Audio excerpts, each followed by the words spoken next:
Welcome back. You are listening to the home of forbidden romances. Prepare yourself, because tonight's story will leave you breathless. The black titanium card hit the rain-slicked asphalt with a heavy clink that sounded less like a gift and terrifyingly like a shackle snapping shut. Thunder cracked above the sprawling, neon-drenched metropolis of Viridia, masking the sharp intake of breath from the man kneeling in the alleyway. Cashin Reed, formerly the golden prince of the city's shipping empire, now looked like a drowned rat. His bespoke suit, once worth more than a luxury car, was torn at the shoulder, mud staining the pristine Italian fabric.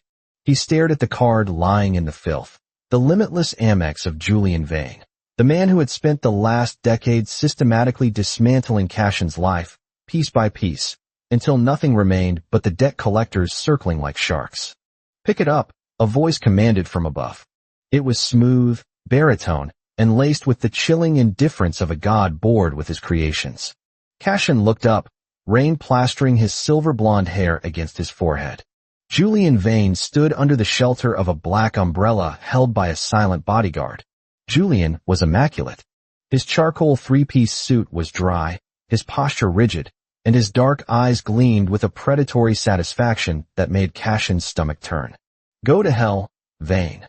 Cashin spat, though the defiance was weak, trembling against the cold.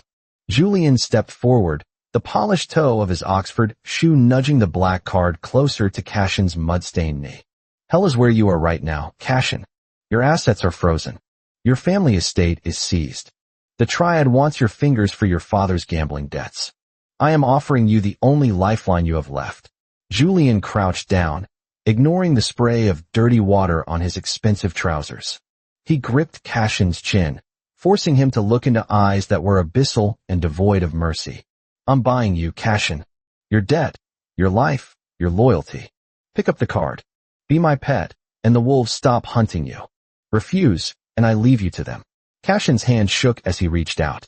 His pride screamed, a dying animal in his chest, urging him to strike Julian, to run, to die with dignity. But the image of his younger sister, currently hiding in a motel room, flashed through his mind. His fingers closed around the cold metal of the card. It felt heavy. It felt like defeat. "Good boy," Julian whispered, a cruel smirk ghosting his lips. "Now get in the car. You have a lot of interest to pay off." The penthouse of the Vane Tower was a fortress of glass and steel, floating high above the smog of the city. It was cold, minimalist, and smelled of sandalwood and expensive scotch. It was a cage, and for the first 3 months, Cashin paced it like a tiger that had not yet realized its teeth had been pulled. The arrangement was simple, yet psychologically devastating. Julian didn't want a servant. He had staff for that. He didn't want a lover. He never touched Cashin, save for the occasional, degrading pat on the cheek or a grip on the shoulder to steer him through a gala. Julian wanted a trophy. He wanted the former CEO of Reed Dynamics, the man who had fought him for market share for 10 years, to sit on his velvet sofa, pour his wine, and wear the clothes Julian bought him. It was a power play of the highest order. "You're brooding again," Julian remarked one evening, not looking up from his tablet. He was seated in a high-backed leather armchair, the city lights creating a halo around his dark silhouette. Cashin stood by the floor-to-ceiling window, staring at his reflection. He was wearing a silk shirt that cost $4,000, paid for with Julian's card. "I'm not brooding. I'm plotting," Cashin replied, his voice raspy. Julian chuckled, a low, vibrating sound. "Plotting what? A mutiny?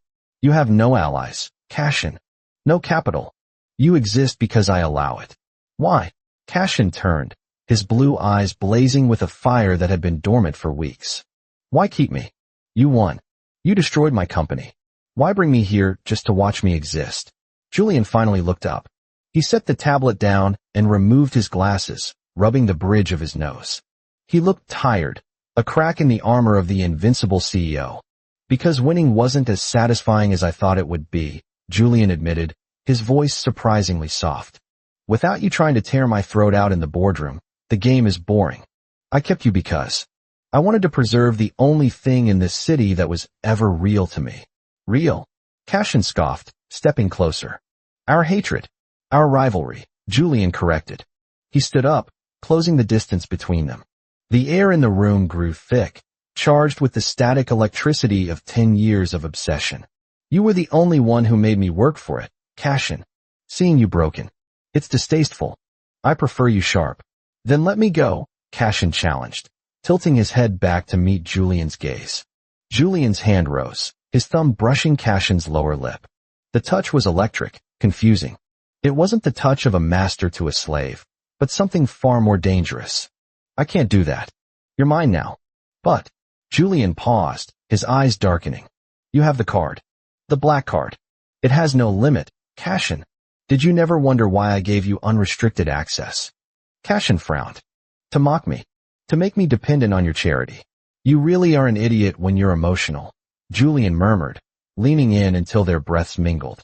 I gave you a sword, and you're using it to buy silk shirts. If you want your freedom, Cashin, buy it back. Julian walked away, leaving Cashin standing in the middle of the room, his heart hammering against his ribs. The realization hit him like a physical blow. It wasn't a leash.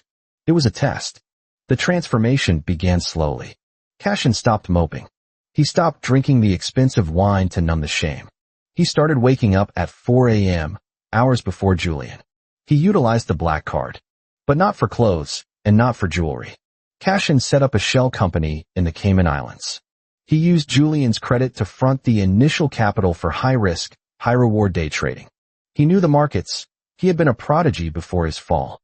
He knew Julian's algorithms because he had spent a decade trying to beat them.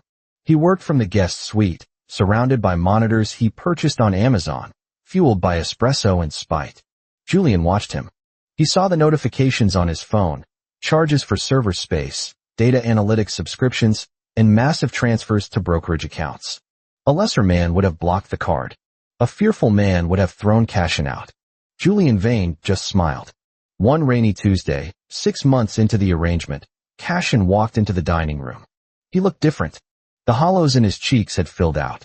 His posture was no longer slumped in defeat. His spine was a rod of steel. He wore a suit he had bought himself, with money he had earned.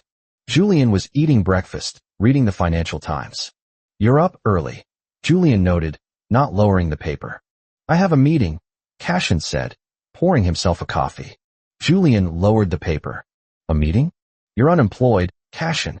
And you're your guest, Cashin interrupted, his voice cool and steady. I'm your guest. And I have a meeting with the board of directors for Solaris Tech.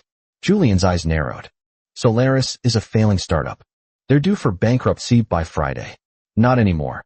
Cashin took a sip of his coffee, his eyes locking with Julian's. An angel investor just injected $50 million into their R&D department and bought a controlling stake. They're pivoting to biomedical AI. The stock is projected to triple by noon. Julian went still. 50 million. He checked his phone. The notification from Amex was there.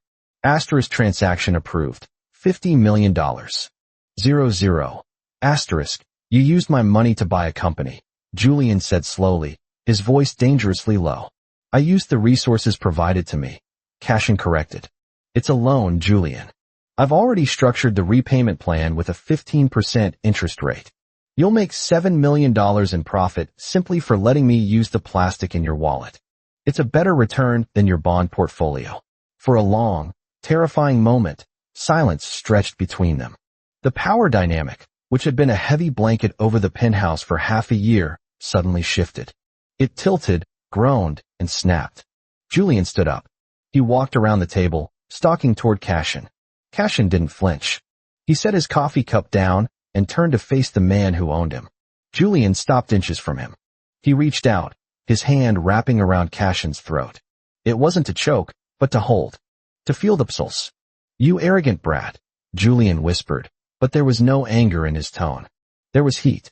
A scorching, blinding heat. You could have run. You could have embezzled the money and disappeared to the Maldives. I told you, Cashin said, his voice dropping to a husky whisper, leaning into the touch. I'm not running. I'm climbing. And I'm going to stand at the top of the tower, Julian. Right next to you. Is that so? Julian tightened his grip slightly, pulling Cashin closer. And once you're there? Once you've paid me back? Will you leave? Cashin looked at Julian's lips, then up to his eyes. He saw the loneliness there, the desperate need for an equal, For someone who could survive the fire of his world. That depends, Cashin murmured. Is the position of arch-rival still open? Or are you hiring for a partner? Julian let out a breath he seemed to have been holding for years. He crashed his lips against Cashin's. It wasn't a gentle kiss. It was a collision of teeth and tongue, a war fought in the space of a heartbeat. It tasted of coffee and possessiveness. Cashin grabbed Julian's lapels, pulling him closer, kissing him back with all the pent-up frustration and confused desire of the last 6 months. When they finally broke apart, breathless, Julian rested his forehead against Cashin's. Partner, Julian agreed, his voice rough. But you're still paying the interest. I wouldn't have it any other way. Cashin smirked. Boss. The rise it took Cashin exactly 18 months. With the Solaris acquisition, he built a capital base. He didn't rebuild Reed Dynamics. He let that name die with his father's failures. He built something new. Phoenix Ventures. He was ruthless. He was brilliant. He used Julian's connections, yes, but he utilized his own genius to close the deals. The media went wild. The fallen prince, who had become the vain consort, was now the comeback king. The whispers in high society changed. They no longer looked at Cashin with pity when he entered a room on Julian's arm. They looked with fear. And tonight was the culmination of it all. The annual Neo Viridia charity gala. The ballroom was a sea of velvet, diamonds, and superficial smiles. Julian Vane stood near the champagne tower, looking bored as a senator tried to explain tax loopholes. Julian's eyes, however, were scanning the room. The double doors opened. The room went quiet. Cashin Reed entered. He wasn't wearing a suit Julian had picked out.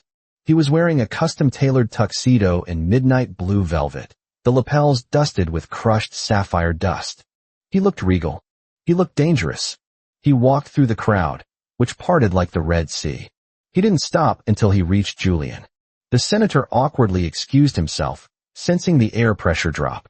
You're late, Julian said, taking a sip of his champagne.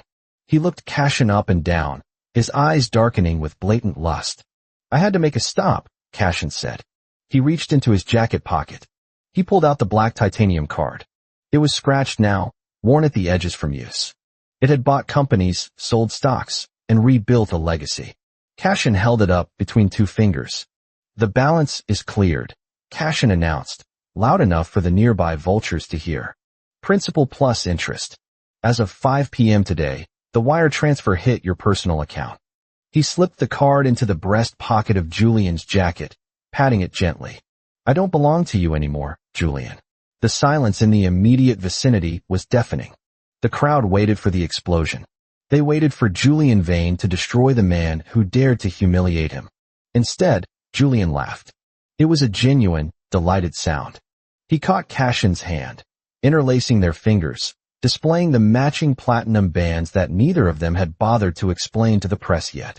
You never belonged to me, Cashin, Julian said, lifting Cashin's hand to kiss the knuckles, his eyes never leaving Cashin's face. You were just on loan, and I believe I've decided to reinvest. Cashin smirked, leaning in close, his lips brushing Julian's ear. Good choice. Because I just bought the building across from yours. I plan on driving you out of business, Vane. Try it, Reed, Julian challenged, pulling him into a waltz as the orchestra began to play. But tonight, you're still coming home with me. Cashin rested his hand on Julian's shoulder, the friction of their bodies sparking that familiar, addictive heat. Oh, I'm coming home with you, Cashin whispered. But this time, I'm driving. And that is how the viper tamed the wolf.